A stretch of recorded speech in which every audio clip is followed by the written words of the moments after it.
In the Pits is partnered with Compete. Compete is a Texas-based brand by Jell Stewart of professional team AC Diesel that provides custom jerseys, pants, headbands, straps, tech shirts, and any other soft goods to help individuals and teams compete at the highest level. Support Texas Paintball and message Compete on Facebook or Instagram and mention In the Pits Podcast for 10% off your entire order. In the Pits is partnered with Get Dat Shot. Get Dat Shot now offers first-in-line photo and video editing, 20% off Get Dat Shot merch, and 20% off prints to all teams that wear the Get Dat Shot logo on their jersey. Message GetDat_shot on Facebook or Instagram to become a Get Dat Shot program team. In the Pits is partnered with Paintball Kumite. Paintball Kumite is a program designed by Colt Roberts of professional team San Antonio X Factor to take paintball players of all ages, experience levels, and skill groups and mold them into champions. The program breaks the game down into small, easy-to-learn sessions designed to help you master the fundamentals so that you can elevate your game. Newcomers to the program get a free 1-hour introductory class when mentioning In the Pits.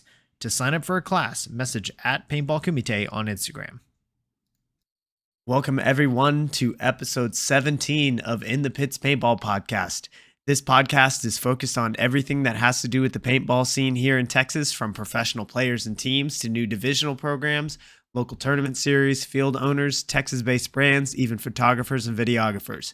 Every week we have a short and sweet episode with a new topic and a new special guest. I'm Christian Smith. I'm a player for the Texas Titans. In this episode, we're going in the pits with Dillon Strickland. He's the owner and also a player for the Texas Titans. Dillon, how are you doing this evening? Hey, doing well. Happy to be here. Hell yeah, man. This has been a very, very requested episode. We had to keep everybody waiting a little bit for this one, but now I think it's finally time. Yeah, glad to be here. When we heard what you were doing, we were all pretty excited, and I know sometimes you were asking me if I would get on, and I was kind of hesitant, but yeah, man, it's really gone off. It's exciting to be here and talk and see what everyone in Texas has got to say. So we have a lot to talk about for sure, especially after this past weekend. So Dillon, let's actually start with this past weekend. Titans just earned a series win in the USXBL D5 South Central Series and in D4 in the Gulf Coast Series. So what does that mean to you personally? Yeah, so I mean, personally, it definitely means that what we set out to do is working. There's a lot to be changed in terms of like little tweaks and whatnot, but as far as the general plan and formula, I think that what we figured out is working. It's all about producing results, minimizing churn with the players, and just kind of keeping everyone happy and excited to be out there together. So, it's been a lot of fun, and it's been a learning experience for sure for both myself and the players. And been really, really happy to be able to make it to the big stage like that and get to a point where, consistency has been key. I think, Bonner kind of nailed it on his interview with you. At the end of the day, wins can happen for luck or because you're dominant or one reason or the other, but consistency is key, and that's what we've always set out to do. And I feel like year one we did a good job of it, and I feel like year two obviously we cashed in on that, so feels good. Yeah, definitely consistent this year. If anybody saw my post that I made on my personal Facebook page, our D4 line, they were one of 4 teams to be consistently making the playoffs at all 4 events this year in the main series. And then our D5 line was the only team to have a top 4 finish in every event. So yeah, exactly. Just incredibly consistent from all of these guys. Super proud of them. So yeah, we are. So yeah, Dillon, so kind of going way back now that we've touched on this past weekend. So for those listening that maybe don't know about you personally, how long have you been involved in the Texas paintball scene? Yeah, so I actually got in when I was about 10 years old. My dad, he had actually friends at work who they all bought guns, and he wanted to buy a gun, so he did. And then obviously I got to see it, and I was very excited.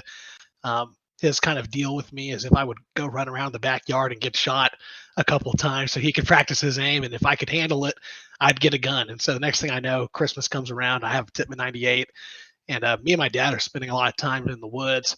at Crossfire Paintball. And I remember those waivers saying you had to be 12 years old. And there's my 10-year-old self looking at my dad, who's, very honest, upstanding man, saying, okay, this is it. We're putting you in as 12, bud, and going out there and kicking ass. And, next thing I know, it's probably 2003, 2004. I began really getting into tournament paintball scene after about 2 years. I was about 12, 13 years old. And actually won my first tournament I ever played. I don't remember exactly the lineup and who all it was with. I assume it was some locals from Crossfire, but we did well. And I think like anyone who can kind of attest to it, you kind of do well in your first season playing tournament paintball. It's a great way of getting hooked. And I was no exception. So kind of playing that event and, really getting going with the tournament side of things. It was very exciting. And then, one thing led to the next, and tournaments became a big part of my life and just that entire outlook and way of life. So by the time I was 14, 15, I was full-fledged in the tournament scene. I had jumped from a couple of teams and ended up in a position where I was playing, basically 2 to 3 times a week minimum, and ended up on a team that, kind of found themselves in a position where we were looking at X Factor as sort of being our main practice team, or the guys that we were going out with the most focus of playing against. And we would go out there sometimes Wednesdays, Saturdays, and Sundays as young men, and get a kick it with them and play against them. And when I say kick it, I really do mean like get kicked by them. That's probably the better way to put it, because that's what was going on. But it taught you discipline. It taught you a lot of lessons on the field, and really taught you to be fast and just think fast. So I loved it. I really credit a lot of my love for the game to those days. So yeah, hope that answers that. Oh, hell yeah. Yeah, and then so after you were on that team, I'm assuming that was Hixus, correct? Yeah, so that was Hixus. Yeah, that was a paintball nights thing. So yeah. Yeah. So how do we get from Hixus back in, when you're 15, 16 to today? Yeah. So tell me about, did you like take a break in between, or what happened in those in between years? Yeah. So basically at 2006, we began playing a lot of tournaments and spending a lot of time playing tournaments. And going into 2007, we began playing PSP events, D2. I'm actually lucky that I just spoke with a teammate recently about kind of our status at those events. It turns out maybe we didn't do as bad as I thought. On paper, it looks pretty bad, but maybe we had some pretty close games and points there. You got to remember, we're playing a lot. We're sending, 10, 12 guys up to an event, playing, these long halves, and spending ridiculous amounts of money that we would not have had if it hadn't been for these sponsors. We had CP, we had a couple of other ones, Empire. We're really doing a great job at that time of funding, as well as Alex and X Factor and Paintball Nights and stuff. So as far as making the jump, at that time period, a lot of money was being spent, a lot of time, and I was just going into high school. So the transition from going into high school really led me to kind of at a crossroads between continuing paintball or, focusing on other things, girls, football, just whatever it be. And I did choose that path. And at the time, it felt like that's what was right. It took about 10 years off. And getting back into it, I had gotten overweight, out of shape, was kind of, feeling pretty low about all that, was drinking heavily. And I really made a commitment to stop doing that. I lost about 60 pounds in preparation, or just not preparation for, but around that time, there was a bachelor party for a family member. And they wanted to go play paintball. And I found myself on a Facebook Marketplace buying a $200 axe, tank, and hopper, and still use that tank today, and went with it. And man, I was right back in it. And so that was the first week. And I remember we were out there playing rec ball, because it was, with the guys for this bachelor party. And I say, hey man, I gotta go over there to that speedball field. You want to come with me? No, we don't want to go. Okay, I'll be right back. Just one game. And there I am. I see this opening in the middle, and I take it, and I run down, and I tap this kid on the shoulder, not to be mean. I say, hey man, you're out. And next thing I know, these guys are coming. Man, we haven't seen anyone do that in a long time. That's really cool.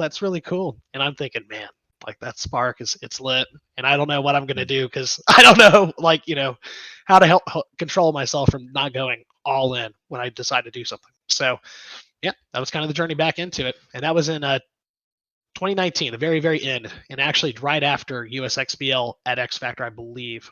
or one of the USXBLs. So it may actually have been the fourth. Cool. So Yeah. you got that spark in, and then pretty soon after would have been kind of leading into our next question, which is the origin story of the Titan. So I know that pretty much just takes us right there. Yeah. So that was in the end of 2019. And what basically occurred was I went to the field, and the field was, I'm not going to say dead, but obviously after tournaments, at least at X Factor back then, 2-3 years ago, after a tournament, there was definitely like a week or two where the scene was not lively. And there would only be a couple people there recovering from finances, having played the event. That's all like a very real thing. So there I am, really for my first weekend out, and I'm seeing like no one. And I'm like, whoa, what is going on here? This is not how I remember it. When I was a kid, there was a plethora of teams. I mean, there's at least a dozen every weekend, and they're competing at high levels. Some people could argue that they were competing, even in some ways more intensely than we do today. But regardless of the fact, it just didn't seem the same. And so I was content with just being part of the scene. I was brand new into it. I'm not trying to make waves, but I wanted to see what was going on. So I found myself trying out for Notorious FSU, didn't make the cut. And from that, I was kind of left in a point where I'm really not sure what to do. And I actually remember right around that same time period, I'm looking at Shut Up We're Trying tryout posters, and I'm thinking to myself, okay, what does this 4-hour trip there and back look like realistically for me to be able to do? Like, I am the guy who goes all in when I go all in, and it was something I was at least thinking about. So I decided not to, and I had just met Mike from Ruthless. We decided to make that happen. Mike was an outstanding guy, really grateful for him to have brought me in the way he did, because it was fast, it was quick, and it was 110%. And I really enjoyed being with those guys. What was actually funny was I joined the team, and actually the first practice I joined the team disbanded, and there was, or whatever the case is, internal anarchy, whatever you want to call it, the team had a falling out. And so the structure of that team, for whatever reason, may have changed, may have shifted slightly. But now I'm on this team, and we go out to Vegas. We actually win my first tournament back, which was a Vegas D5 5-man event. A lot of fun. Actually played against the TOG guys, which were great guys and great competitors. And honestly, it really opened up my eyes to the Texas paintball scene when you go outside of Texas and you're playing nationally. So that was good. But yeah, so we're playing these events, and I come back from that, and this is a highlight of my paintball career, because this is a national event. I just won my first national event, first event back, and now I'm kind of left in this place where I want to continue playing, and I've got a fire again, a true fire. And unfortunately, it felt like at that time, given whatever had happened previously with the Ruthless line falling apart, or around that time with the Ruthless line falling apart, those tournaments weren't seeming to make as much sense, and people weren't able to get the resources and whatever the case is together at the time. So not to mention, that's right when the COVID shutdown happened as well. Exactly. So there was a whole lot of things going on, and that all added up, and that all became kind of like a compiling issue, where what I ended up doing was jumping from one team to the next, guesting. And that's kind of where you kind of came into the picture, was right around that time period. Was I had met you at the field. We had introduced ourselves to each other a couple times.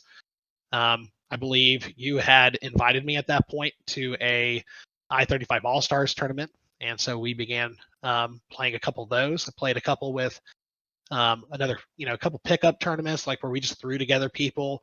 Actually won a few of them. One up there at Fun on the Run. It was a 7-man throw in with 2 pros. A lot of fun, I remember. And I know Colt probably remembers me being all excited about the win, and he'd be like, why are you so excited, dude? There's no prizes here. And I'm thinking, what's going on? See, I'm not one to look at the details like that. I play to compete. I love to compete. But yeah, I just remember thinking, like, very specifically, that I'd rather lose with guys I played with and practiced with all the time. And I say this all the time, that I'd rather lose and practice with these guys. I mean, I'd rather practice and lose with these guys that I play with all the time than win with strangers. And that there's something about that is more than just fulfilling, but it really sets you up for success in the future. And so with that mindset, coming out of USXBL number 4, having had 1-2 events and then got in, I think it was like dead last or second to last with the It I-35 was pretty All-Stars. bad. Yeah. But what was crazy too is we're talking about a team of literally like some of the best, biggest names in Texas coming together, playing on that team, and really ballers. I mean, truly ballers. Like guys who even today, like when I think of my short list of who to call up, like they're on that list. So yeah, it was something about that feeling of like you can have the best guys in the world, but if they don't click and they don't mesh, they're not playing together on a regular basis, it doesn't necessarily account for as much. So yeah, with that mindset, I set out to start the Titans. Yeah, and that it's funny that you bring up the I-35 All-Stars. You know, that very first event, it was literally just like, hey, I know a bunch of really talented people in this region that, you know, they're all kind of segmented. And that's what San Antonio, Austin, and the Valley scene was kind of like at that time. You know, really, besides Notorious's core, you know, Ruthless was coming in and out. The Dragoons were just starting their rebuild. Yeah, they were. And then, you know, the ATX Kings had just fallen apart as well. And yeah, same thing with Austin Evolution. So really, you had a whole lot of really talented players in, you know, from those separate scenes, but nobody really had a home to go to. So that I-35 All-Stars team, which the original one, you know, even before that tournament that we won in Houston, was just like a throw together 3-man team that I had made back when X Factor was doing their 3-man series back in 2017 or 2018. So that concept for me personally, when I started it, was, hey, we're going to prove that, you know, talent from the Austin area and from the San Antonio area can win events. Cause at that point in time, it was really just like fit.com and Shut Up We're Trying and TOG, like all of these fit teams were just dominating everything. And San Antonio and Austin didn't really have an answer. So yeah, I would add, like, I don't know if, I know the question was more so how did I get to the point, but as far as why did I actually do it, you nailed it on the head. So like, here I am after having a year of playing. I have a decent understanding after a full year of like who's what. The Shut Up guys are absolutely killing it. I'm looking at their track record. I'm looking at TOG, looking at Paintball Fit, I'm looking at Notorious. I'm looking at these 4 lines as being like the powerhouses of Texas. And I'm saying to myself, once again, I'm looking back at kind of my history, and I'm saying it's a shame that San Antonio doesn't have this. That used to be the place where, you know, kind of just the feeder mentality was really set forth. And I don't know. I'm not going to say it would piss me off, but having not made FSU then put me in the position where, you know, Ruthless didn't work out. And now I'm just kind of like, crap, like what's here? And I'm looking at, you know, the paintball field on some Sundays, and I'm saying, you know, this is not it. Like, this is not going to make it, and this is going to be dead in, you know, the next couple of years. So yeah, there was a huge motivation. Not only had the fire been lit to play paintball again, but it was now lit to continue some traditions that I felt were, you know, important out here in the San Antonio area. So yeah, for sure. And I mean, it's worked out really well. It's exactly what the local scene needed. And now you're seeing like huge amount of D5 and D4 teams coming out of San Antonio every year. Like just within the last 2 years, I can name like probably 10 organizations that have come up, like, you know, besides the Dragoons continuing with their rebuild, which has been really successful this year, I'd say, with both of their finals appearances. You've got the Rapids, SA Shakedown, Pressure, like all of these other teams that are just coming out of the woodwork, and they're really it's nice to see. Reapers, you got a lot of them. These guys are coming out and they're coming strong. And you know, normally I'd like to say like they're, you know, like we don't have that big of an influence on all this thing, but we do, and I know we do. And I'm grateful that we have an influence, and we get to see it all the time. Guys coming up and asking us questions, asking us, you know, similar, you know, I kind of look to the AC program in terms of what is it that they did to create the structure that other people would want to adopt. And to me, that was kind of a core theme of like what we were going to do. And so there was some things that I just thought, strategically speaking, we could do differently and perhaps a little bit more cut and dry, and maybe make it a little more simplified for beginners and for people kind of going into the scene. And I feel like we've done an excellent job of that. And so the next step, something that me and Colt have kind of been speaking about, is maybe adding a little bit more of a football play calling structure to that. And that's something in 2023 we may be playing around with some. But the whole point is to do things in a way that don't offset, what people are familiar with, but also, continue to improve and put people that are around us in a situation where they can improve as well. So, Yeah, for yeah. sure. So with that original, like, I guess the I-35 team, like that we got like second to last, I think it was. Like we just got destroyed. Yeah. Yeah, we got destroyed, But man. but It was like crazy. that was a very important event at the same time because we kind of connected with a lot of individuals that are now core members of the Absolutely. Titans. Like we obviously, Absolutely. you and me had already connected from that event in Houston. We had Paul Hubert, Renee, Cade, Phil Kong was there as well, and Jared Yep. Sherman. We were in Houston, but then when we went to that event at Fit, we connected with, we picked up Leo and we had Ryan Connors as well, which, really Yeah. that right there was the true origin story. So, getting into the start or like end of 2020, start of 2021, when you first had this idea of the Titans, like, did you have an immediate idea of like specific players that you wanted to be a part of the team, or was it more like about the overall concept of creating this program from the San Antonio and Austin area? Yeah, so starting in 2020, actually, right after that event, literally the drive home from that event is when I said the whole thing about wanting to play with guys, lose with guys I played with all the time versus win with strangers. That was literally like when I sat there and looked at Ryan, who I just met, and kind of said this. Ryan turned out to be like a very like-minded individual who really understood structuring of tournament paintball, and I really respected right out the gate. I also was very hesitant on the ride up there. I was looking at this tall, lanky dude. I'm like, man, this guy, let's see how small he gets. He's telling me he can play mid and front, but he really did. He did great. And Leo, I had actually played that first tournament back in paintball in Vegas with Leo, so I trusted Leo. I was very excited. So as far as individuals, yeah, I mean there was a few, yourself, him, Leo, and then there was a couple of others. I was at the time maybe a little naive as to what all we could do as far as big names out the gate.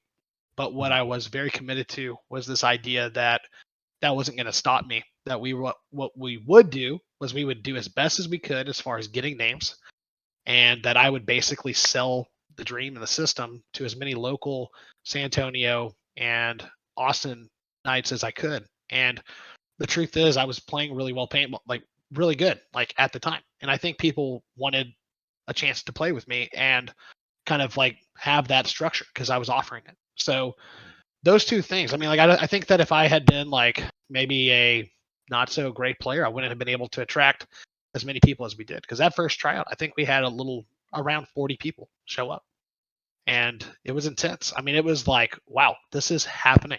Like the people need it, and we're gonna make it happen. So yeah, it went off.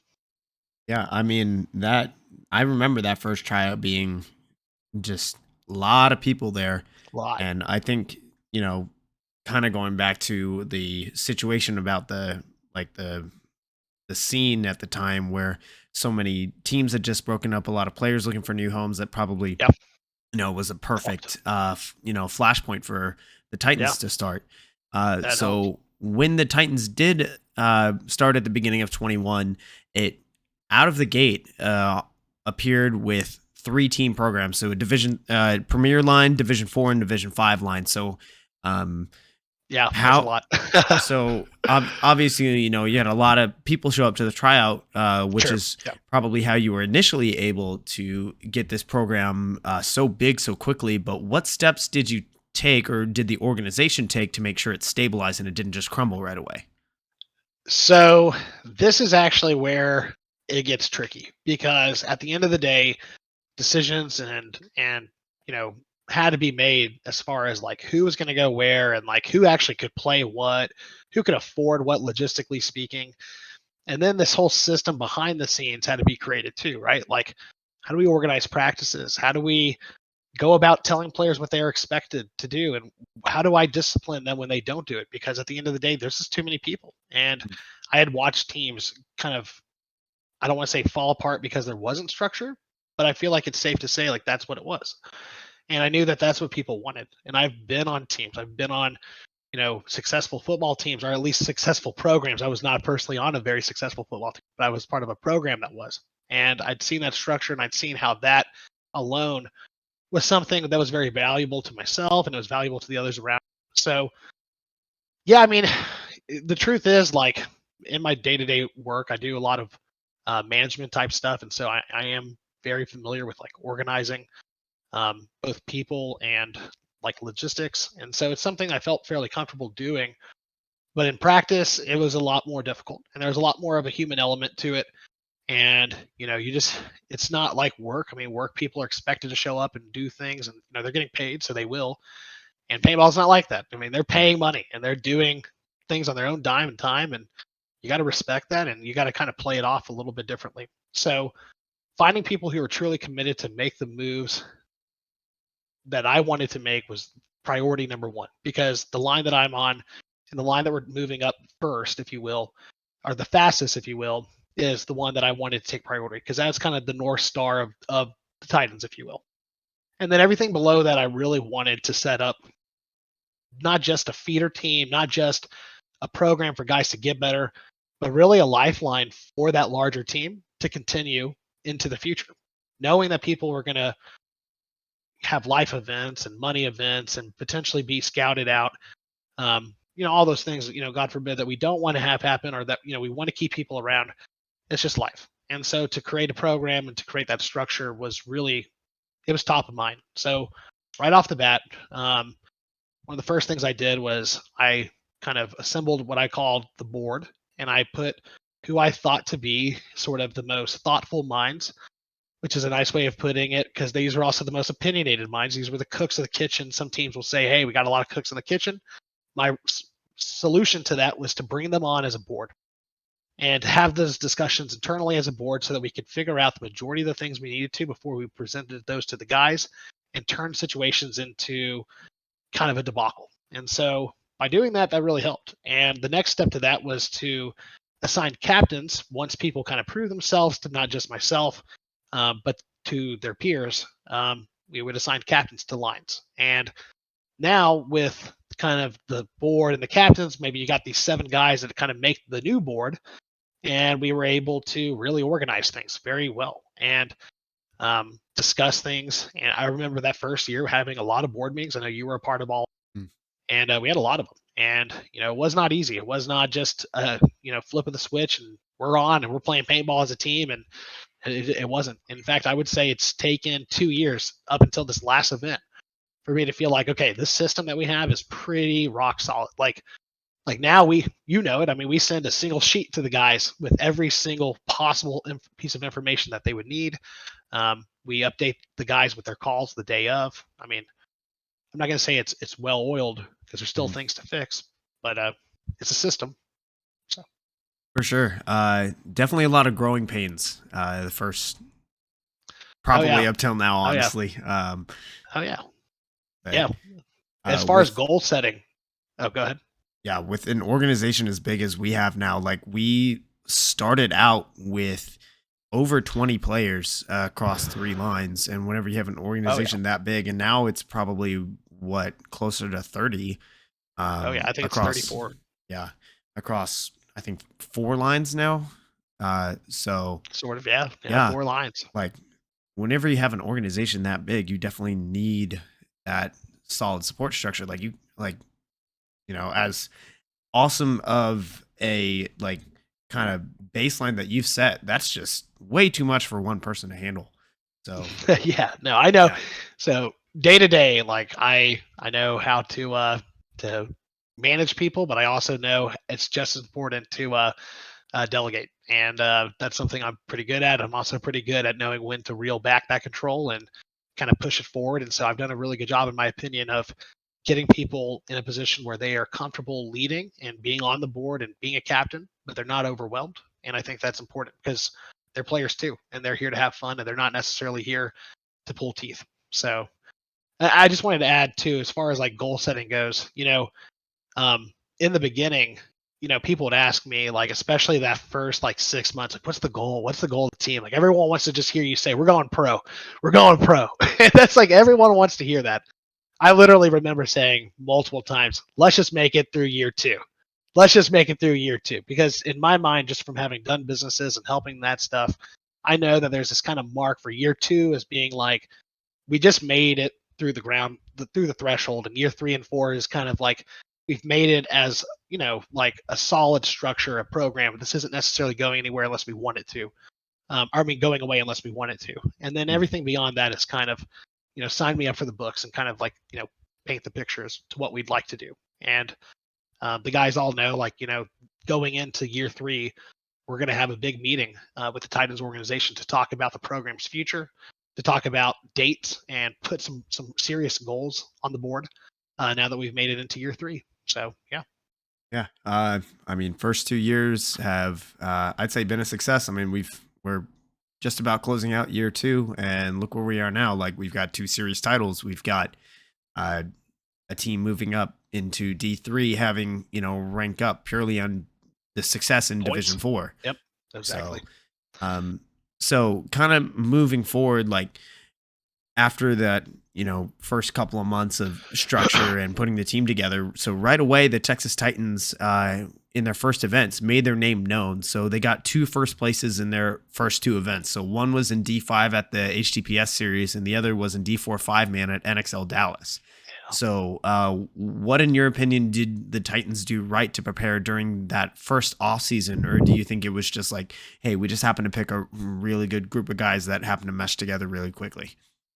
So for that first HTPS event, that actually, we pretty much got the team together, and within, if I remember correctly, like 2-3 weeks max, like that event was already there. And that was a lot more so just like throw them to the wolves, test it out. Like, we knew that we had brought in some guys that were capable of doing the job. We threw, an ex-Texas Storm player. No, that's a joke. We threw Joseph Bergs, a guy who was, kind of their anchor player, who the joke is that at the time the guys were messaging and made a comment about him being a Texas Storm player, which is not true. And the announcers like really latched onto it and just kept saying it over and over again. And here's this guy pulling off, next thing you know, like a 3-on-1. And it clicked. It was like, oh gosh, like they actually believe that he may have played. And so, yeah, I think that just went well, but I think it was more so the luck of the draw for those guys, to be honest. And then as far as going into NXL Dallas, that was time and prep put into that event. And we actually didn't even have jerseys yet. We played that event all wearing pro jerseys. That's where Christian left the Power Ranger suit behind and began his swag journey using Diesel. I don't remember who gave you the jersey. It was my old teammate Nathan Roberts from Nathan. From we've all been very thankful. The Powerhouse jersey has been Power Ranger jersey has been put up. But it looks good, and honestly, man, like we've all really enjoyed playing together. And so we got into that first event with big eyes, knowing that this could be like any team that starts off a make or break event for us as far as finding who could really be, just who has the grind in them to make it, even if we didn't win. We did win. So next thing you know, it's like, man, we're starting off in a way that I almost don't even know how to prepare for, because it's like you almost prepare for the worst and then hope for the best. And here we are. It's like the stars aligned. And so we won it. It just felt really good. And it felt like, okay, we're doing something right. And then, then we began having another, a couple more events. I don't remember the timeline exactly, but I know that was a very successful year for us. So. Oh, yeah. Yeah. So going right after that NXL event where, we just won first right out the gate, we went into the first USXPL event of that year, and we turned a lot of heads because we were able to get X Factor coach Ryan Brand to coach all 3 of the Texas Titan lines. So how big was having Ryan Brand at that first event? So I would say that Ryan did exactly what we were trying to do on the back end as far as like logistically speaking and managing that many players and that many lines. He did that for us on the front end, on learning play calls and learning how to break down a field and kind of giving us a process and a format to go about doing all that. And so, yeah, I mean, it was awesome to have Ryan there. He didn't necessarily know who we were as individuals. He understood somewhat what we were capable of, and he really pushed all of us to do things that we were maybe uncomfortable doing. It's honestly, it's one of the things I think about the most in terms of like when I'm out there and I'm calling shots. It's like I I feel like sometimes I believe in the guys more than maybe even they do in the moment. And I think that's really important. And I think it's really, it's a lesson Ryan almost instilled in one single event, which was you can do this. Like I'm telling you to do it. And even if you can't do it, we're testing something and we're looking at how something else plays out. So who cares? Like do it. quit doubting yourself, because that just makes me doubt you further. And him just providing that structure to the actual game day process and, like I said, breakdown, all that was really important for us. And also it looked pretty badass because there we were with Ryan Brand, and we were all pretty excited about that. It was the first event. We had just won those, that other event going into it, and we did well. I believe it was Premier. Was it Premier that we were playing? I don't know. Premier ended up getting third place at that event, and Okay. I remember that y'all were playing Grit in the third place match, and you ended up like beating them with this new team. So that was a huge thing. Huge. But yeah, Ryan Brand absolutely like set so much groundwork, and we learned so much from him in that period of preparation, not just at the event, but the 2 weeks before as well. And we have carried forward a lot of what he did to basically how we do everything now, like preparing for events, how to break down layouts. We learned scouting, which was probably like the biggest thing that I learned personally. I would say so. Like having Ryan Brand there definitely was like a key moment for the Titans program, I would say for sure. Yeah, I would say two things really came from that. The scout reports, and then also when he had me write down people's positions in order of kind of primary to last. And that way, when we could kind of go into it, he knew just by looking at the sheet, like who was up next in that position. So what that did for me was going into our events, it really allowed me to easily kind of categorize who was playing where. And yeah, and I think another thing, we're really big about, and this is something Ryan also kind of talked about, and I've pushed this ever since really that tournament, is not being typecasted. We really, really push our ones and our twos to play both sides of the field. And the moment someone starts typecasting themselves as a snake player, you'll hear me every practice, go on the D side, get over there, figure it out. Because at the end of the day, that's what I'm looking for. I'm looking for versatile weapons I can put at any point in time in the game where I need them because of who they are in their play style and their field awareness versus because that's where they're comfortable. So ultimately that's the goal. And Ryan, I would say, definitely helped kind of push me to saying that that's the right method. So. For sure. Yeah. Ryan was just absolutely huge in that. And I mean, it's showed since. I think we had a great mentor for our very first event as a program. So before we continue, I see we've got quite a few people watching live in the chat. So y'all, welcome everyone. If you have something that you'd like to ask Dillon, please be sure to get your questions in the chat, and we'll get to them towards the end. I know Sasha, where's that book at? I'm waiting for it. Yeah. All right. So continuing on. So since then, Dillon, the Titans they've had numerous medals come their way over the last 2 years. I'm sure you have a bunch of them right there. I've got a bunch of them right there. Behind my computer monitor, I've got a whole bunch more that I have to hang up from this past couple of weekends. So it's probably going to be really difficult to pick, but what has been your favorite single moment for either the Titan program, or if you want to go by each line and have a like kind of favorite moment per line, then you can do that as well, if that makes it a little bit easier. I think that's the most fair way to do it. Because the truth is, dude, like my heart and can you say that again? Your mic kind of cut out a little bit there. Hopefully it's not going to begin. My heart and soul is really in this, and I really do enjoy every single person on this team's success, individually speaking and as a line. And so there's literally so many things I could point to as being great moments and defining moments. I would say that the Bunkerfest win was a big one for me, because as a child, I was 12 years old, 13 years old, and I was playing that event, and man, I thought I was a badass, and I was really doing good and whatnot, but we didn't do well, and I was very frustrated. And I remember leaving that thinking like, that was it. That was my chance. Play Bunkerfest, and I missed it. And here I was, the year I came back, the year I formed a team, Bunkerfest is back on, baby, and we just won it. And so for me, that was a huge moment. And it was a huge moment really for the Titans because although that first win at NXL Dallas was a big deal, just the same thing I said for that first team that won, there was this, I don't want to say this doubt, but there was this moment of like, like you just plan for the worst and you hope for the best. And I just thought maybe it just the stars aligned. I don't know. But that Bunkerfest win definitely felt like, okay, like this is a thing. Like we're doing something that is meaningful, not just for myself, but for the players around me. And then so that would be for my line. I would say that was for my line a big deal. For the line below us, the D4, so we call them D4 Premier and D4 Local. The idea being that the local line is only playing the local event series. The Premier line is a little bit more of a traveling, engaged team. For the D4 Local line, particularly this year, I actually have to say this last event, although they didn't make it through even the prelims, we're looking at the future of the Titans program, and we're looking at the guys who are for D4 going to have, they are going to have help from D3 players coming down and helping them out.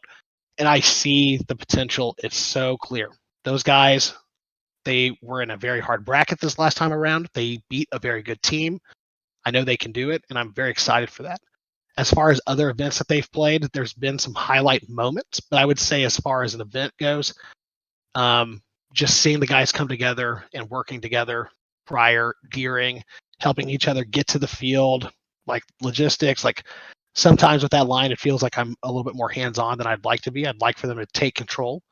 And Riley Perez has done an excellent job as their captain in the last couple of months of really stepping up and being that guy for us. So yeah, that's been awesome. And then for our D5 line, man, those guys have had a season, dude. And it's been really exciting to watch, and just to be a part of it and be one of the main guys who's kind of there helping them along. Obviously you've been their coach, and we've put you in as their coach because, again, kind of going back to the whole delegating aspect, I believe truly in my heart that if we've got the guys around us who are talented and smart enough, and if everyone in Texas hasn't already known, this is the savant of the league. This is the guy you call when you don't know what's going on in the rule books. When he questions you and your refs about the rules, I'm standing behind him saying, and I just believe it. I know he's read it a couple times. He's got a couple highlighter marks in those books. But we put you in as the coach, and we wanted you. This was kind of your breakout year to really take charge. And I've obviously kind of been there each step of the way, each tournament, kind of shadowing and making sure that we're doing things according. But it's been great to watch that and to watch their success. And obviously, I think the biggest moment for them was watching them win NXL Dallas this year. It was just a very exciting moment. I mean, it was a national tournament, and for a lot of those guys, you could see the tears in their eyes and just the fulfillment that it caused, and I was just very excited for them. And then we have our D5 5-man line, which is, some would say maybe a practice squad. It's kind of the guys that we're shadowing leading into next year to be our D5 line. Obviously, they have some very big shoes to fill. And so I always worry about like, okay, these guys can be too stressed. Like, this is a lot of stuff, and they're on a big team, and they're legitimately beginners. In a lot of cases, some of them only started this year. So let me just tell you, Texas, be on the watch, because these guys are coming at it, and these guys have been prepping harder than anyone I've ever seen who's not getting a chance to play a lot of tournaments, because we're essentially nurturing these guys' points. And I'm very confident that it's going to be a fun year next year for D5. And I have a feeling like we could pull a couple things out of our shoes and make it work for us. So yeah, very excited. But I don't have a moment with them per se. All that would be very individual focused. I've done drills where I'm getting shot at in the face by a D5 guy who's only been playing for a year. And I'm thinking, damn it, what do I do? How do I continue to be the leader when this guy's shooting me in the face? But it's been a lot of fun. Yeah, all of those moments, just there's so many to pick from. Yeah. I would definitely agree with the Bunkerfest win from last year for obvious reasons. Here, for obvious reasons, yeah. I was gonna say, man, we just pull off one of those reasons. I know people been requesting it, but we were all wondering if one right here. Yeah, we were all waiting for you to pick that up and put it up when you were talking to Bonner. I'm just kidding. Yeah. But yeah, I mean, dude, honestly, yeah, that was a great event. And Rangel, we definitely felt like he put on a good event for us. Obviously, USXPL has been doing a great job too. My number one complaint for both of those series is, why are we doing all these tournaments in the middle of summer? Like, here I am about to die. I'm out of shape, but I mean, like, come on, guys. Let's rework the clock a little bit here. Yeah, Okay, I feel yeah. that. Yeah, I think just being alongside these lines for last year I wasn't on the premier line. I was on the D4 local line. I feel like the best moment for that squad was probably winning that Houston event. Right after Bunker I forgot about Fest. that. Yeah, that was huge win for those Sabi guys. and Sabi, that was huge. Adon became an absolute killer that event. Oh, It was so great to see. For our D5 guys, I mean, they won NXL, they won USXBL, but I just always go back to, there was one match in the second event at USXBL where they played a perfect match. 3-0 the other team, didn't drop a body the entire match. That's right. I forgot about that. Dude, there's truly been, with this D5 line, so many opportunities for me to say this and that. That's another one. Yeah, perfect paintball. And you hear us say it, especially you guys that listen to us going out on the field when we do our 5-man huddle before we walk out on the field. You'll hear me say it all the time. We're playing perfect paintball, and perfect paintball means playing together. And you'll hear that a lot. And that's what those guys have been doing. Yeah, and I think the best part was they did that perfect match, in spite of their D4 player on that line, just kind of dragging him down the whole time. He was doing their best to throw. He was wearing pink the whole time. It was just awful, even with that guy, like we put that guy on their line just to, really test him. It was like putting the weights on, It was actually, they were becoming more successful than we are. So we had to do what we could to throw a wrench. And Mike was our key. Throw the game, Mike. No, but he pulled off like a 3-on-1. I mean, the dude's a baller. Love Mike so much.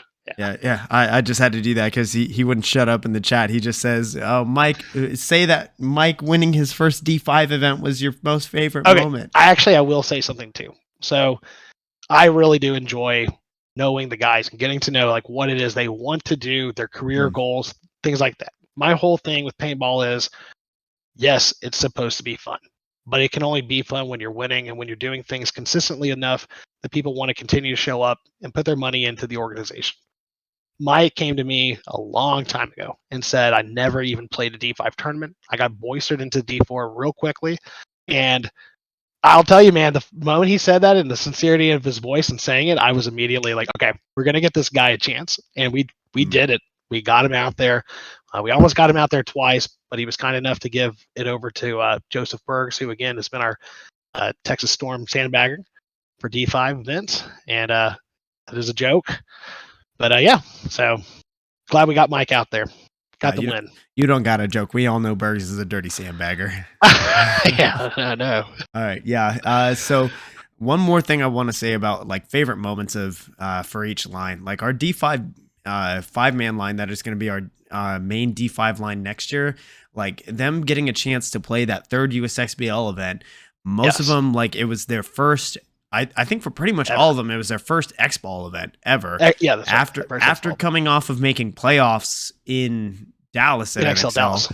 And first event ever, basically, as a team. Yeah, so they made playoffs their first event ever as a team. They come into USXBL event 3. It's not the start of the season; it's mid-season, where a lot of these teams have been working hard, and they make playoffs in a very difficult region. Like get ready for it. These guys are going to wreck everybody next year.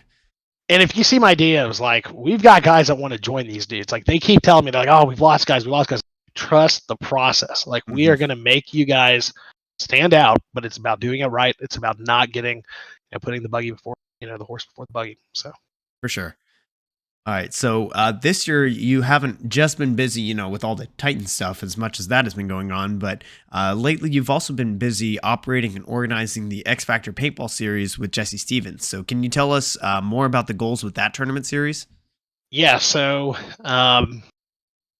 basically, one of the things that I got to hats off to JD, like the way he runs the tournament series that he has up there really is inspiring. Like, you've got such great community of people who are really interested and intrigued with playing all your events and making that their first event.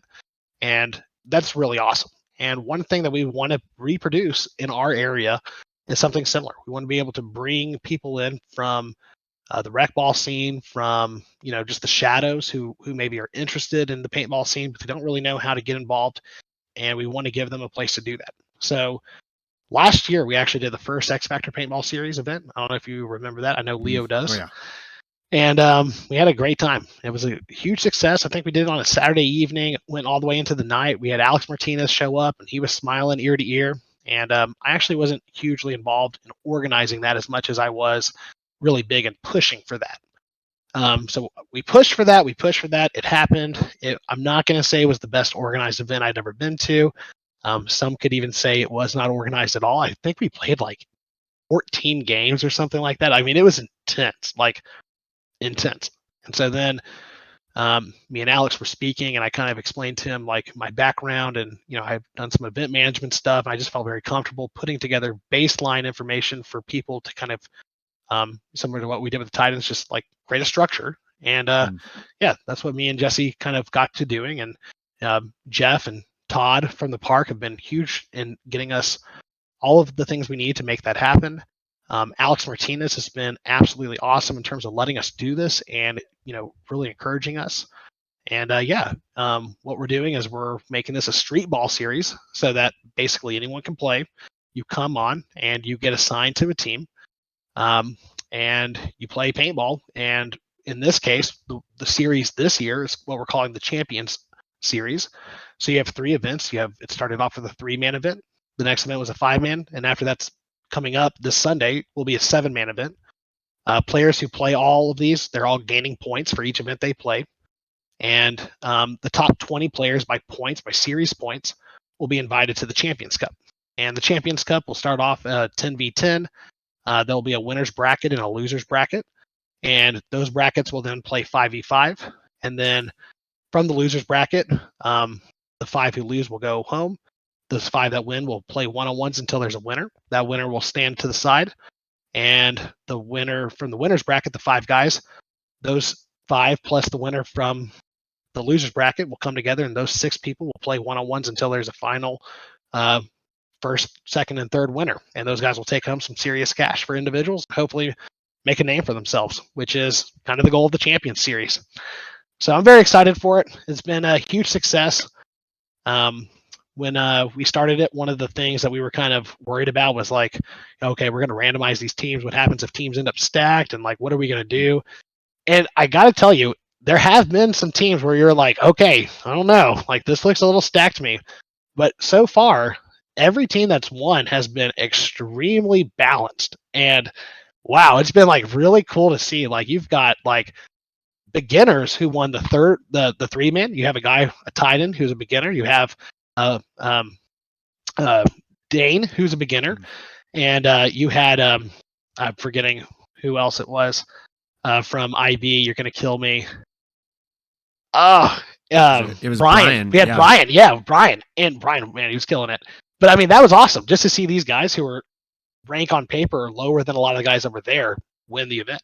And then the second event, obviously, you had a team led by Spooner win, and they were all equal across the board. And so, yeah, it's just been really awesome to see that this event series, A, can be possible, that we can do it, and B, the people are having fun. And then just to kind of plug it, although I'm sure you would give me an option to do it later, this 7-man event that's coming up this Sunday is going to be a lot of fun. We just made the decision today to go ahead and open it up to a semi-uncapped. So if I need to repeat that, that is semi-uncapped play will be available at the 7-man this Sunday. So if you are interested in getting destroyed and or doing the destroying, I would say sign up, because this is probably not going to happen very often. And we're super excited to do that. We did increase the pod limit to 4 max. You can go out there with 1, 2 pods. No one cares. It's a street ball event. But you can have as many as 4. So sweet. So how do people sign up? Yeah, so go to the X Factor Paintball Park page and look for the link there.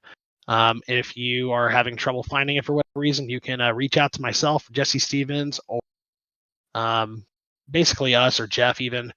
We can all give you that link. But yeah, X Factor Paintball Park, or even the Texas Titans page, because I share it there as well.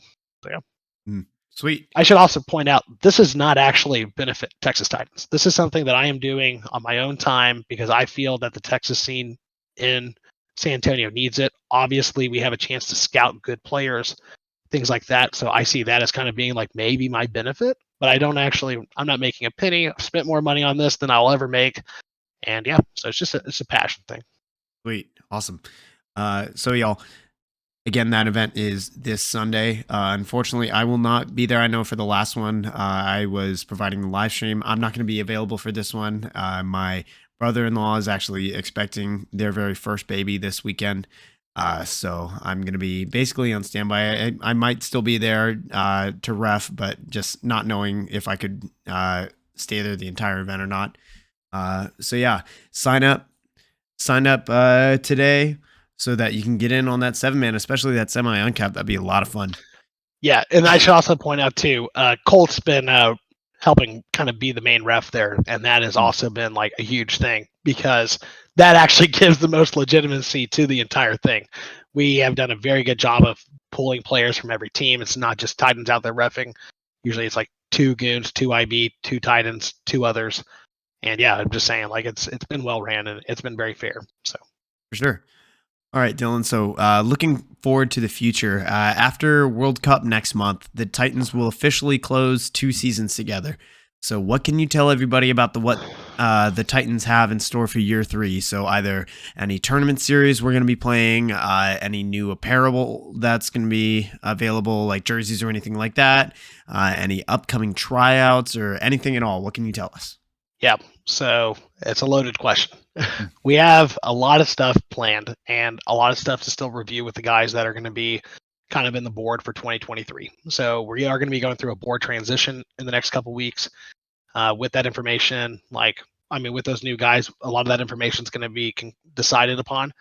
But there are some things I can say for sure. So as far as the D3 team, there's a more than likely chance that they will be competing in the Bunkerfest series in 2023, and that what we'll continue to do is have local lines playing in the USXBL series for those that can't afford to take 3 days off and pay the amount of money that costs to play a series like that. The goal for me personally is to have a D4 line also play in the Bunkerfest series so that we kind of have that representation on both levels. And then obviously, like I said, we'll most likely have a D4 line in the USXBL and a D5 line in the USXBL as well, because it logistically makes the most sense. Those guys will also have opportunities to play in Excel events, most likely the Texas one. And just based on how we manage points, majority of them next year will have the chance to play as many of events as they want at their level. So that's a lot of fun, especially for like some of these guys that have been really waiting out this year. I mean, I think we all know, like, we've got some guys that are extremely hungry. They kind of look at us with those like eyes of like, I want to get out there and play. And I'm just like, you can do whatever you want, but we got plans for you. And if you follow the system, things will pay out. So as far as what was the second part of that question? Yes, any new tryouts or anything like equipment? That? Okay, yeah, new jerseys. So we are the Modelo team. Whatever you guys are doing out there in Colorado to call yourselves the Modelo team, it is fake news, okay? We are the team. Anyways, with that said, we have Modelo-themed jerseys planned for years to come. And so the goal is for next year, there's kind of that navy blue, royal blue, and gold and white. We plan on going with that.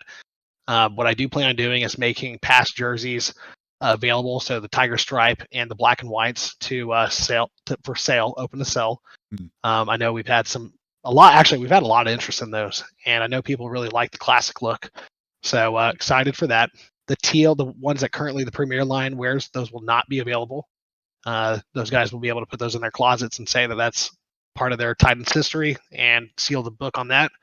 But yeah, I'm pretty excited for like the fits. I got a big hats off to Michael Lundgren's girlfriend, and also to Justin Deere for kind of between the two of those guys over the last 2 years. I would say like that theme really came to life, and I love it. Super classic. It's something that really represents what I feel like we are anyways. So yeah. And then, okay, last part. What was the last thing again? Tryouts. Okay, this is the big one. I have messages galore. I have had a lot of people over the last year message me, say that they're interested in what we're doing. It is truly an honor to know that we have as many people out there in the Texas paintball scene as interested as they are. Next year, things are going to get really serious. And, unless you're playing on the D5 line where we are going to have a little flexibility, we expect our D4 and our D3 lines to really be playing with some major goals in mind for the future. And with that in mind, there will be opportunities opened for people across all lines in the sense that we are going to be looking to win and compete at the highest level. And what we won't do is we won't ignore opportunities that are available, but we also are going to make sure that the expectations are set and that they're clear. Right now, we have an extremely powerful and strong core. People will tell you across Texas that, the guys that they play on basically any of the lines, they know that they're going to have to go and give us their best. Our real goal is to, if anything, across all those lines in terms of tryouts, it would be to up the base level of what is expected in terms of athleticism, in terms of performance, and really just, because as far as teammates go and as far as how we all interact, it is awesome. I would say it's 10 out of 10. Like, there's no other team that's going to go hang out in their pits and walk off onto the field with the same vibe that we do. I've been on teams. I know it. It's just not happening. Like, we are out there to have a good time because we've put in so much time and work before we go out there to events. And teams and people respect that, and they want to be a part of that. I'm very excited. As far as putting a date on it, all I can tell you is it'd be sometime in the next 2 months. We'll have our introductory tryouts. And what that does is that's to introduce you to us. And then what we usually like to do is we like to take the time period between that initial tryout to the second tryout to kind of court guess the people that want to be around, see if it's a good fit. And after that second tryouts, obviously we'll see some new faces. We'll kind of maybe go through that same phase, assuming we need the positions filled. And so it's all about finding people who are like-minded, who fit in, and really have like a goal set, especially going into this year 3 that aligns with what we're trying to do. So I can't put a date on it though. Sorry, guys. Yeah, well, just stay tuned. I mean, we're not quite in the off season yet. We still got another event. There. So stay tuned if you're looking for those opportunities. Just make sure you're keeping up to date with the Texas Titans social media. So that's at Texas_Titans PB on Instagram, and then of course just Texas Titans on Facebook. Just keep looking at those. All right, so I'm gonna go back through the chat now. We're gonna get through a few questions. Was it a lively chat? Oh yeah, I mean it's mostly just Thomas trash talking to everybody else, but good. Okay. Let's see. As long as Thomas is having fun. So Taylor Retra did ask, why did Titans stop playing Premier this year? If you'd like, I can answer that question. Go for it. Yeah, so really, Taylor, the main thing was we were looking to also compete in D4 at NXL.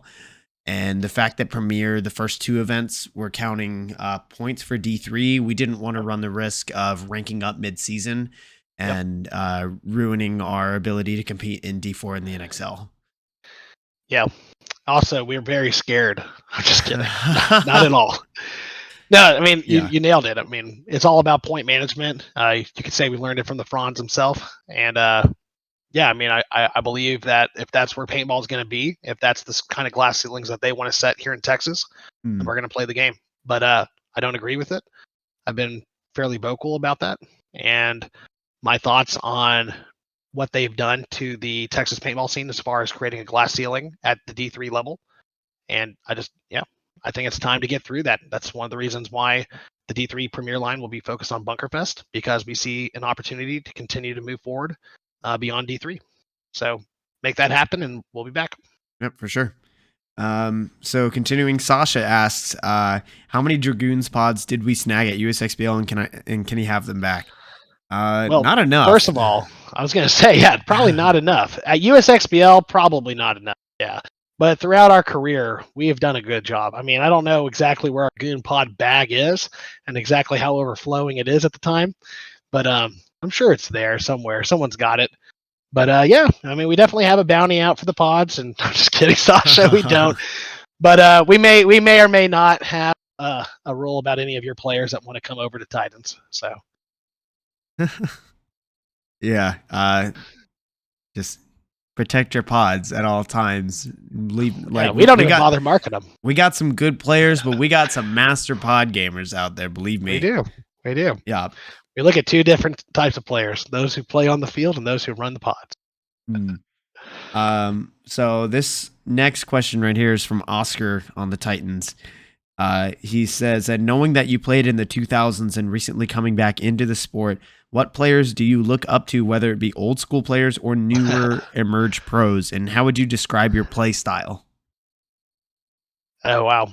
Yeah. So the three guys I probably looked up to the most were Oliver Lang, because that was the clout guy, and that's who we were all shown every video of and taught about. And yeah, I mean that was also the vibe, right? Like if you were playing paintball in that era, you kind of had this past sort of skateboarder, surfer kind of vibe, and you really wanted to make it with your boys, and that's kind of felt like what he was doing.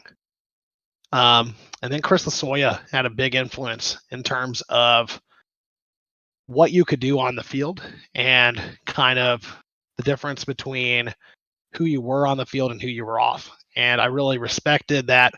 Thomas, the guy talking shit in the chat there, me and him actually made a childhood trip to a Infamous clinic where we got a chance to meet him. And that was awesome. It was a great chance for us to just be around a legend and really get to see someone in action who we respected and as much as we were scared of.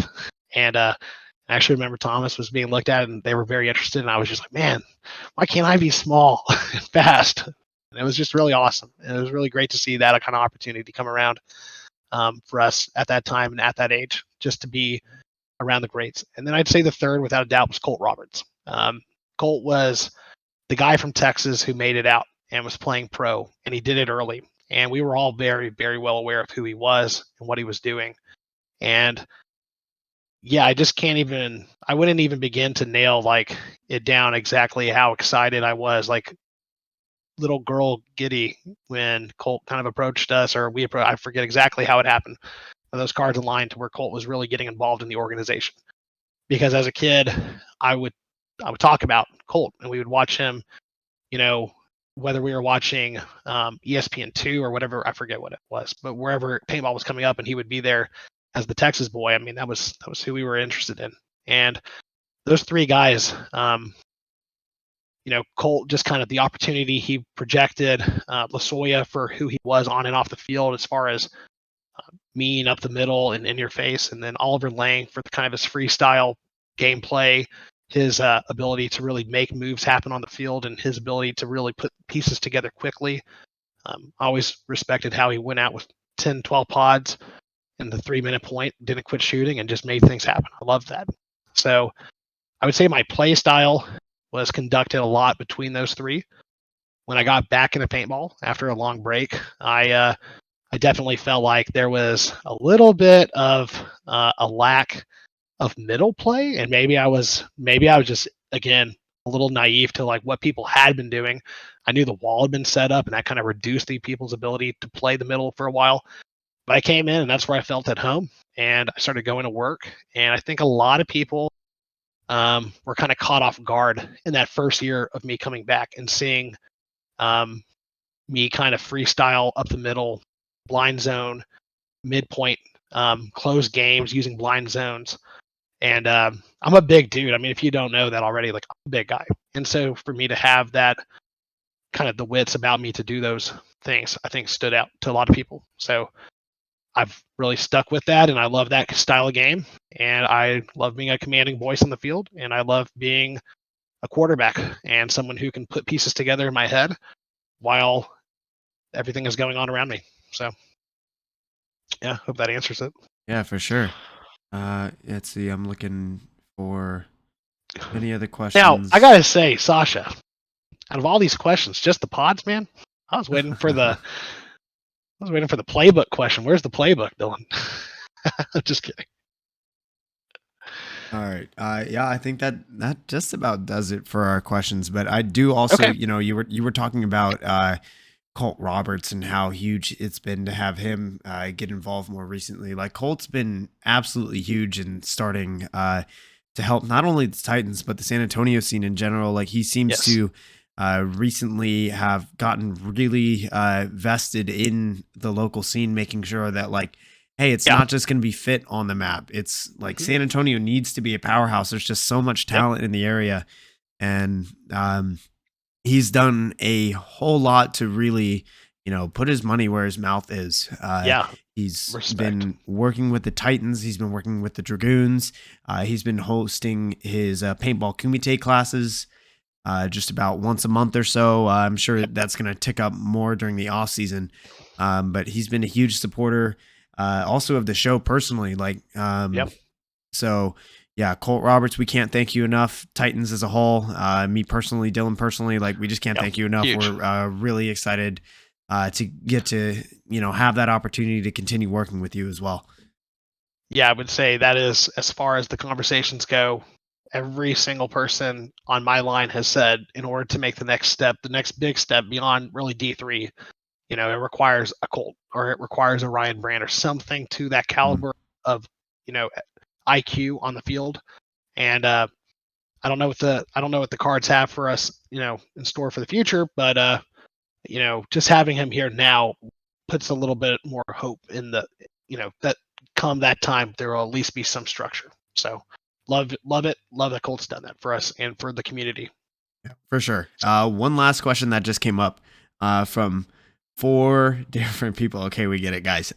So question, what is up with the gobbles? So, Outlaw, suck it. No, I'm just kidding. No, it has nothing to do with you guys. I have never even listened to you guys ever. No, we're over here head bopping a Hank Trill on the way up to Bunkerfest. I'm showing the guys what White Boy Rap's all about. And as we're doing propane money chants, and I'm going to explain to everyone why my last name's Strickland and we're making bank, we hear the gobbles come on and the gobbles stuck. So next thing you know, we're Hank Trill fanboys, and Leo was trying really hard to make the call turkey a derogatory term, and I just turned that on his head, and now it's the coolest thing you can be on the team. So suck it, Leo. Yeah. Any of you haters saying that we stole that from Outlaw Anodizing, get out of here. You're not nothing to do. Literally nothing. Not that creative. Yeah. So. All right.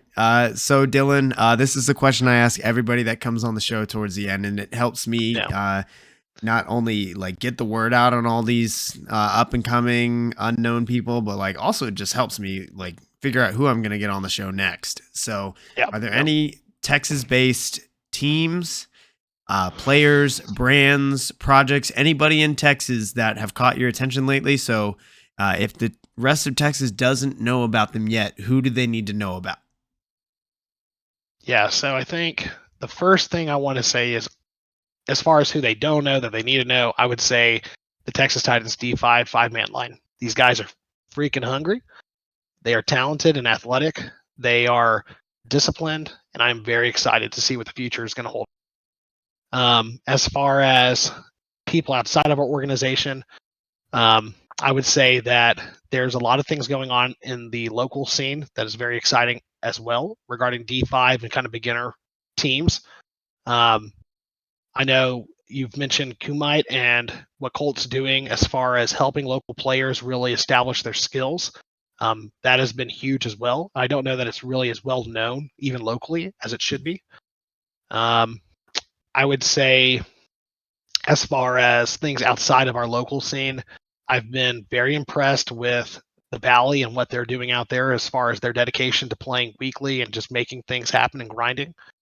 I've been very impressed with Houston's scene as far as really producing a lot of killers, but more so how young they're able to get people started, whether that's with Splash Zone and my relationship with Oscar as being a great friend of mine and just getting to hear about that regularly. I know that that's going to be a big difference in the next couple of years in terms of the talent that they're turning out.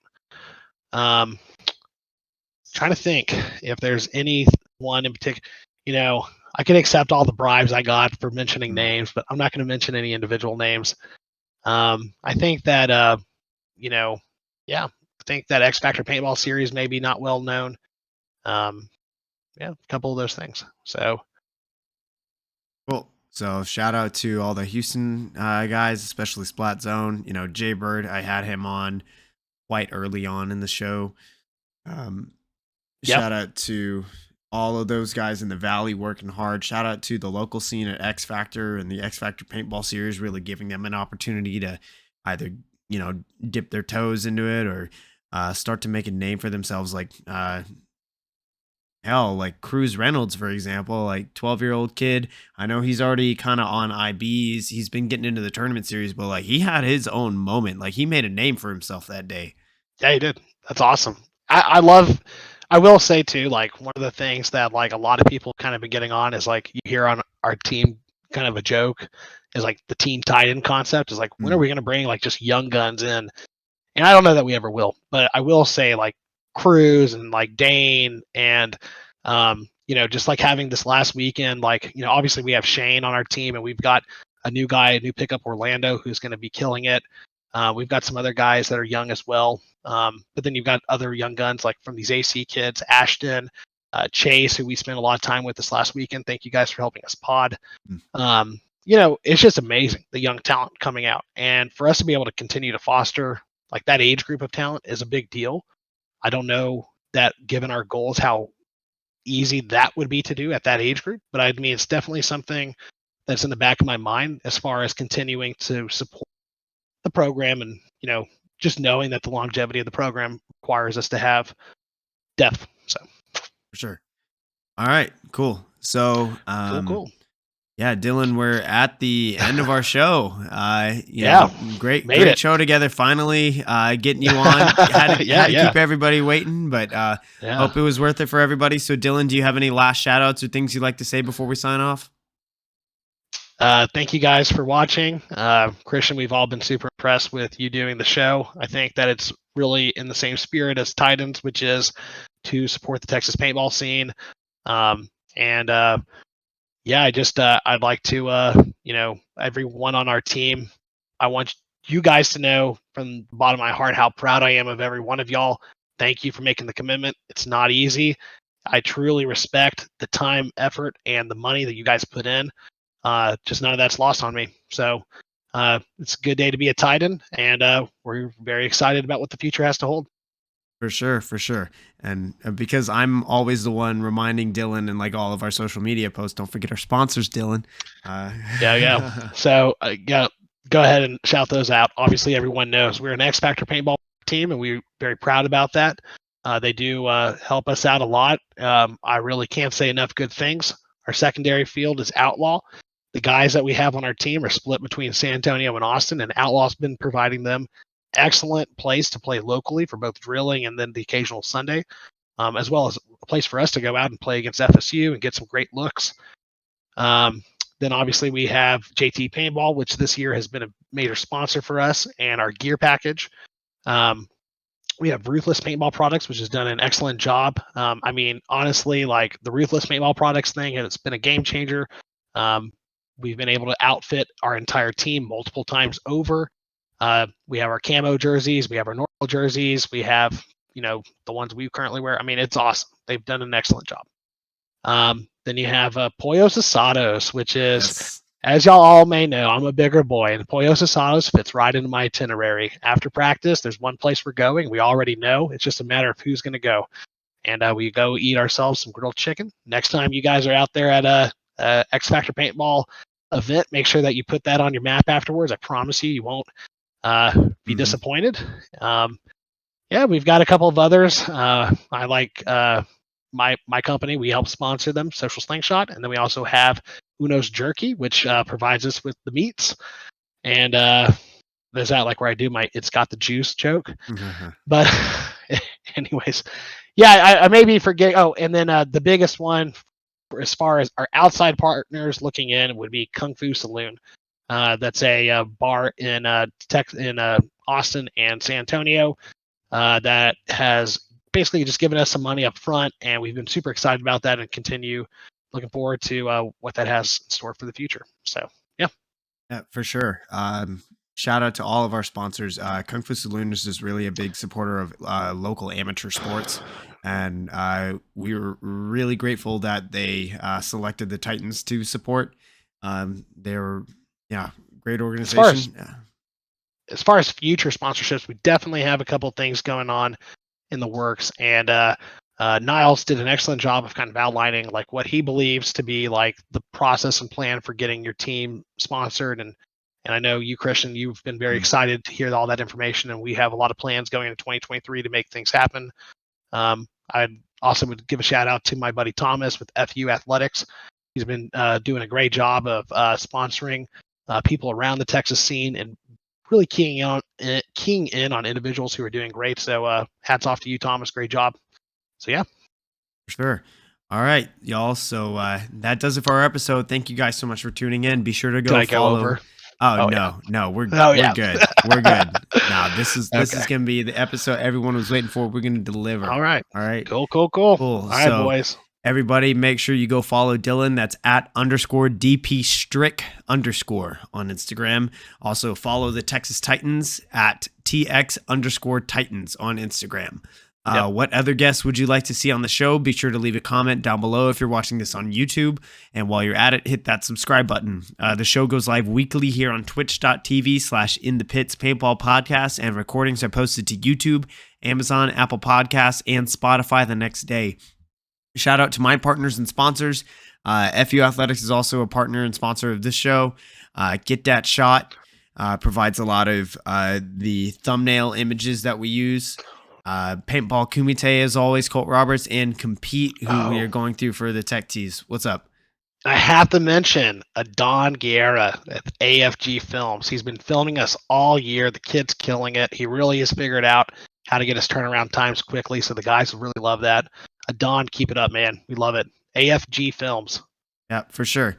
All right, y'all. Also, one more shout out. I actually am going to have a new partner coming on pretty soon. Her name is Rachel Grace Moody on Instagram. She's going to be actually providing some like kind of blog post style recaps of each episode, just to give you like quick highlights and help to get you into the full episodes. So Rachel, really excited to get you on board, and really looking forward to seeing what else we can do together in the future. All right, so y'all, next week we will see you for episode 18. We're gonna have the man, the myth, the legend, Chris Rangel with Under Industries, and also the owner of Bunkerfest. So next week is going to be another huge episode, y'all. So make sure you're setting your alarms next Wednesday at 7:30 live here on Twitch. So y'all, we will see you again there. And Dillon, thank you so much for your time. Thank you. All right. Have a good night.